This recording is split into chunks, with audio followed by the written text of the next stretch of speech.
ایک دفعہ سلطان صلاح الدین ایوبی رات کو بھیس بدل کر گشت کر رہے تھے۔ سلطان کی عادت تھی کہ وہ رات کے وقت گھوڑے پر پورے شہر کا گشت کر کے اپنی رعایا کا حال معلوم کیا کرتے تھے اور دوسرے روز ان کے متعلق فیصلے صادر کیا کرتے ہیں۔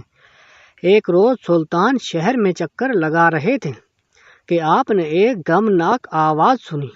سلطان نے جھونپڑی کی طرف متوجہ ہوا۔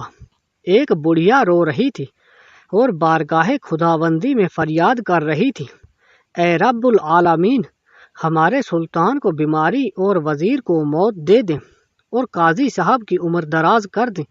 سلطان اس حیرت انگیز دعا کو سن کر بڑا پریشان ہوا۔ کافی دیر سوچتا رہا کہ بڑھیا سے کس طرح معلوم کریں کہ وہ سلطان اور وزیر سے کیوں اس قدر ناراض ہیں کہ ان کی موت چاہتی ہے، اور قاضی سے اتنی خوش کیوں ہے جو اس کی لمبی عمر کے لیے دعا گو ہے۔ کافی دیر بعد اس نے بڑھیا کے دروازے پر دستک دی۔ جو ہی بڑھیا نے دروازہ کھولا تو سلطان نے نہایت بے چارگی سے پوچھا کہ نیک عورت، میں ایک مسافر ہوں، لیکن میں نے تمہاری عجیب و غریب دعا سنی ہے۔ کیا میں یہ پوچھ سکتا ہوں کہ تم سلطان اور وزیر سے اتنی زیادہ رنجیدہ کیوں ہو جو ان کی موت چاہتی ہو، اور قاضی سے اتنی خوش کیوں ہو کہ اس کی دراز عمری کی دعا کر رہی ہو؟ اس بڑھیا نے کہا، اجنبی، میں سلطان کی بیماری کی اس لیے خواہش مند ہوں کہ اگر سلطان بیمار ہوگا تو وہ وافر مقدار میں صدقہ خیرات کرے گا۔ خیرات سے میں اپنے غریب بھوکے بچوں کی روٹی کا سامان کروں گی۔ ہمارے چند دن بہتر گزر جائیں گے۔ وزیر کی موت کی اس وجہ سے خواہش مند ہوں کہ وہ نیک سیرت انسان ہے، اور میں چاہتی ہوں کہ اس کا خاتمہ نیک اعمال پر ہو جائے اور وہ رب العالمین کے دربار میں اعلیٰ مقام پائے اور نجات حاصل کرے۔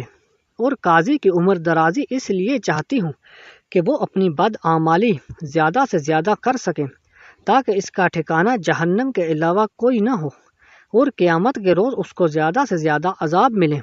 سلطان جو مسافر کے بھیس میں تھا، اس نے آپ دیدہ ہو کر اس بڑھیا سے کہا، نیک عورت، میں اس وقت تو تنگ دست ہوں، میرے پاس صرف ایک تسبیح ہے، تم وہ مجھ سے لے لو اور اس کو فروخت کر کے اپنے بچوں کا پیٹ بھرنے کا سامان مہیا کرو، اور اگر وقت نے مہلت دی تو میں تمہاری ضرور مدد کروں گا۔ یہ کہہ کر وہ اجنبی مسافر یعنی بادشاہ چلا گیا۔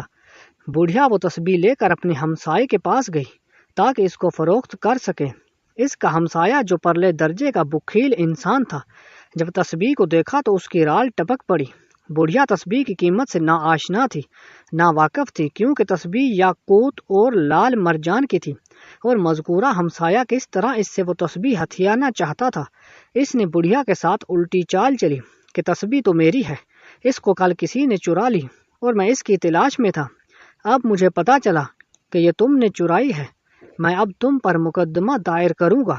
بڑھیا گھبرا گئی اور بولی، میں بالکل بے قصور ہوں، یہ تسبیح تو مجھے ایک اجنبی نے دی تھی، میں نے ہرگز نہیں چھپائی۔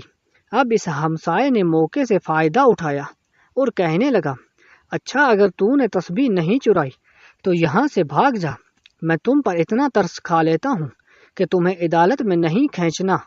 بڑھیا نے اس میں عافیت جانی اور اجنبی کو کوستی ہوئی اپنے گھر چلی گئی۔ اگلی رات پھر سلطان صلاح الدین ایوبی پھر وقت کے معمول کی طرح گشت پر نکلا اور قصدہ بڑھیا کے محلے میں آیا۔